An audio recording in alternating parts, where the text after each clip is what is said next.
உலகத்துல பிரிக்காம எதையுமே நீங்க என்ன செய்ய முடியாது, விளங்கப்படுத்த முடியாது. அந்த அடிப்படையில என்றைக்கு தௌஹீதுக்குள்ள தவறான சிந்தனைகள் நுழைந்ததோ, இறைவனை மட்டும் வணங்க வேண்டும் என்கின்ற இந்த சமுதாயத்துக்குள்ள இறைவன் அல்லாதவர்களை வணங்குவதிலும் தௌஹீதாக வந்து நுழைஞ்சது, கபரை வணங்குவதிலும் வந்து நுழைஞ்சது.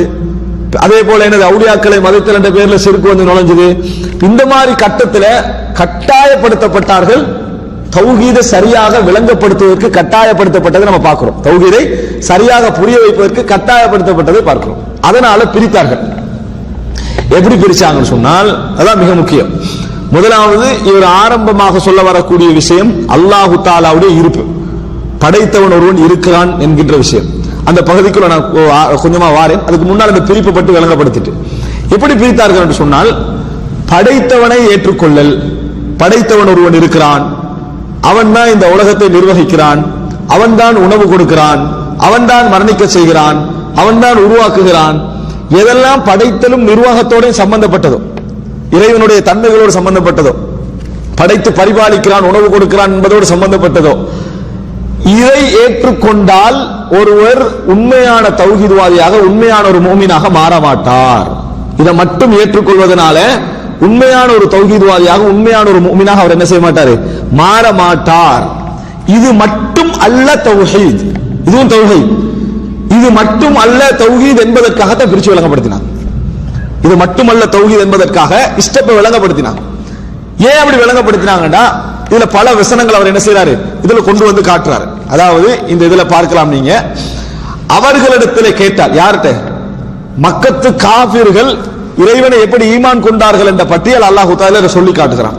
பாருங்க, அதாவது சூரத்துல் அராஃப்ல, சூரத்துல் அதாவது முஃமினூன்ல அல்லாஹ் தஆலா சொல்றான், முஃமினூன் 86 87வது வசனம், குல் மர் ரப்புஸ் ஸமாவாதி ஸபா, 7 வானங்களுக்குரிய ரப்பு யார் என்று கேளுங்கள்.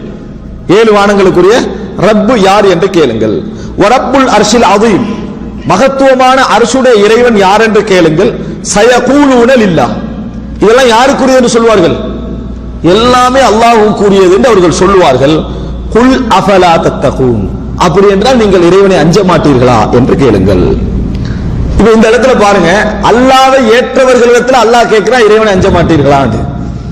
சஹாபாக்களை பார்த்து அல்லாஹ் இந்த கேள்வி கேட்டிருப்பானா? இல்ல. யாரை பார்த்து கேட்கிறான்?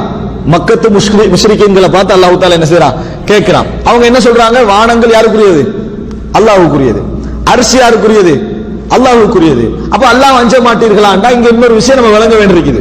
வானங்கள் இறைவனுக்குரியது, பூமி இறைவனுக்குரியது, மரணமும் உயிர்ப்பித்தலும் இறைவனுக்குரியது என்று ஏற்றுக்கொள்வதால் மாத்திரம் ஒரு முஃமினாக ஆகுவது இல்லை அப்படின்ற செய்தி இந்த வசனம் சொல்லுது. அப்படி என்ற செய்தியை இந்த வசனம் சொல்லுது. இல்லைன்னா அல்லாஹ் என்ன சொல்லிருக்கணும், அவங்கள்ட்ட கேட்டு பாருங்க, வானங்களை படைச்சது யாரு, பூமியை படைச்சது யாரு என்று கேளுங்கள். அல்லாஹ் என்று சொல்வார்கள், அல்ஹம்துலில்லாஹ் என்று சொல்லுங்கள் என்று அல்லாஹ் சொல்லிருக்கணும். அல்லாஹ் சொல்றாங்களே, எனவே நீங்க அல்ஹம்துலில்லாஹ் என்று சொல்லுங்க, அவங்க இஸ்லாத்துக்கு வந்துட்டாங்க, அப்படித்தானே சொல்லணும். அல்லாஹ் அப்படி சொல்லாம என்ன சொல்றாங்க, கேட்டா அல்லாஹ் என்று சொல்றாங்க, அப்படின்னா அஞ்ச மாட்டீர்களா என்று கேளுங்கள். எனவே வானங்களையும் பூமியையும் இறைவனுக்குரியது, அவன் தான் படைத்தான் ஏற்றுக்கொள்வது மட்டும் ஒருவன் என்ன செஞ்சிடாது, இஸ்லாத்துக்குள்ள நுழைத்து விடாது. இதை விளங்கப்படுத்துவதற்காக என்ன செய்தார்கள்னா, இது ஒரு ஸ்டெப், இது முதல் ஸ்டெப். தௌஹீதுர் ருபூபியா, ரப் இருக்கு, ரப், ரப்னா வணக்கத்துக்குரியவன். இந்த ரப் என்ற சொல்ல வைத்து ருபூபியா என்று சொன்னால் படைத்தவன் நிர்வகிப்பவன், படைத்தவன் நிர்வகிப்பவன், படைத்தவன் நிர்வகிப்பவன் ஏற்றுக்கொள்றதுனால மட்டும் ஒருத்தன் என்ன செஞ்சிட மாட்டான். ஒரு உதாரணம், எங்களுடைய உதாரணத்தில் நம்ம எடுத்துக்கிறோம்னா, நீங்க தான் எனது தாய், நீங்க தான் எனது தந்தை, நீங்க தான் எனக்கு எனது உணவு எல்லாம் தந்துறீங்க, நீங்க தான் என்னோட வாழ்க்கையை ஏற்பாடு செஞ்சீங்க, இப்படி சொன்னா மட்டும் நல்ல பிள்ளையா இல்ல. அப்படி சொல்லிட்டான்னா இவன் தான் என் குடும்பத்திலே நல்ல பிள்ளை, என்னைய தந்தையாகவும் இவ்வளவு தாயாக ஏத்துக்கிட்டாருன்னா அதல்ல, நல்லவனா நடக்கணும், நல்லவனாக என்ன செய்யணும், நல்லவன். அப்படி சொல்லிட்டு எங்கே இருக்கக்கூடிய 2 பேருக்கு மரியாதையும் கொடுத்து அவர்களோட வாழ்ந்துகிட்டு அர்த்தம் என்ன, வெறுமனை ஏற்றுக்கொள்வதனால மட்டும் அவன் என்ன செஞ்சிட மாட்டான், உண்மையான முஃமினாக மாறிவிட மாட்டான் என்பதற்கான ஒரு உதாரணம் இது. அதனால அல்லாஹ் தஆலா சொல்றான், நீங்க கேட்டீங்கன்னா வானங்கள் பூமிக்கு சொந்தக்காரன் சொல்லுவாங்க, ஆனால் அவங்க அடுத்த ஸ்டெப்புக்கு வர மாட்டான், இறைவனை அஞ்ச மாட்டார்கள் அப்படின்னு அல்லாஹ் தஆலா சொல்றான். இந்த முதல் ஸ்டெப்புக்கு தான் சொல்றேன் என்ன, தௌஹீதுர் ருபூபியா, தௌஹீதுர் ருபூபியா, அதாவது தௌஹீதுர் ரப்னு சொல்லலாம், இலகுவாக சொல்றேன்னா தௌஹீதுர் ரப், அதாவது இறைவனை படைத்தல் என்கின்ற அடிப்படையிலும் நிர்வகித்தல் என்ற அடிப்படையிலும் இறைவன் மட்டும்தான், வேற யாரும் அதுல இல்லை. அவன் தான் என்ன செஞ்சான், படைத்தான் ஏற்றுக்கொள்ளுதல். இதுல சிறுக்கு வரும், இந்த பகுதியில சிறுக்கு வரும். எப்படி ஒத்த நிலை படைச்சது 2 பேரு, ஒருவரில் படைத்தது 3 பேர் ஒரு ஆள் சொன்னான்னு, படைத்ததே 3 பேர் என்று சொன்னான்னு வைங்களே, அவன் எதுல சிறுக்கு வைக்கிறான், முதலாக கட்டத்தை சிறுக்கு வைக்கிறான். ஆனால் இந்த உலக வரலாறு அறிஞ்சது படைத்தது 2 பேர் என்று உலகம் என்ன செய்யல, எங்கேயும் சொல்லல. கதைகள் அங்க இங்க ஒரு பிரான்ச்ல வரும், இதை படைச்சது ஒத்தன்று வரமே தவிர ஏகம், அதாவது படைப்புக்கு உரிமையானாக உலக வரலாறு எதை சொல்லிக்கிட்டு இருக்குது, ஒருவனைத்தான் என்ன செய்யுது சொல்லிக்கிட்டு இருக்கிறது. அதனால சிறுக்கு வந்து எதுல வரல, உலக வரலாற்றுல வந்து இருக்கிறது. ஆனா உலக வரலாற்றில் அதிகமாக எதுல சிறுக்கு வரல, படைத்தவன் இன்னொருவன் என்று கூட்டு சேர்க்கிற விஷயத்துல என்ன செய்யல, சிறுக்கு வரல. அப்படி என்று சொன்னால் பொதுவாக நபிமார்கள் படைத்தவனை நீங்க 2 ஆக்காதீங்க என்று சொல்றதுக்கு இந்த உலகத்துக்கு வரல. படைத்தவன் 2 பேர் என்று சொல்லாதீங்க என்றதுக்கு இந்த உலகத்துக்கு என்ன செய்யல, நபிமார்கள் வரல. ஏன்னா அல்லாஹ் தஆலா சொல்றான், அவங்க அல்லாஹ் தான் சொல்லுவாங்க. அப்படி கேட்டால் அல்லாஹ் என்றுதான் சொல்லுவார்கள் என்று என்ன செய்றாரு, இந்த இடத்துல வந்து அதாவது ஒரு வசனத்தை அவர் குறிப்பிடுகிறார். அது மாத்திரமல்ல, நிறைய வசனங்கள் அல்லாஹ் ரப்புல் ஆலமீன் தான் படைத்தவன் அப்படி என்று சொல்கின்ற பதிலை மக்கத்து காபிர்கள் சொன்னார்கள் என்று அல்லாஹ் நிறைய விஷயத்தை என்ன செய்றான் சொல்லி காட்டுகிறார். இல்ல தொடர்ந்து நிறைய பல வசனங்கள் அவர் சொல்லுவார். இப்போ உதாரணமாக அல்லாஹ் தஆலா சொல்லி காட்டுகிறான், வல இன் சஅல்தஹும், நபியை நீங்கள் அவர்களிடத்திலே கேட்டார். யார்கிட்ட, மக்கத்து முஷ்ரிக்கீங்க. மக்கத்து முஷ்ரிக்கீங்க யாரு, ரசூல் ஸல்லல்லாஹு அலைஹி வஸல்லம் ஏற்றுக்கொள்ளல, இஸ்லாத்தை ஏற்றுக்கொள்ளவில்லை, அல்லாஹ் மட்டும் வணங்குறேன்னு ஏற்றுக்கொள்ளல. அவர்கள்ட்ட நீங்கள் கேட்டால், மன் ஹலகஸ் ஸமாவாதி வல் அர்த், வானங்களையும் பூமியை படைத்தவன் யார் என்று கேட்டால், லா யகூலுன்ன ஹலகஹுன்னல் அஸீஸுல் அலீம், அவங்க சொல்லுவாங்க என்ன தெரியுமா, அவைகளை படைத்தவன் கண்ணியமானவன், மிகவும் அறிந்தவன் தான் இதை படைத்திருக்கிறான். என்ன சொல்லுவாங்க, இப்படி அவன் தான் படைத்திருக்கான்னு சொல்லுவார்கள். சூரா ஸுஹ்ருஃப் 9வது வசனம்.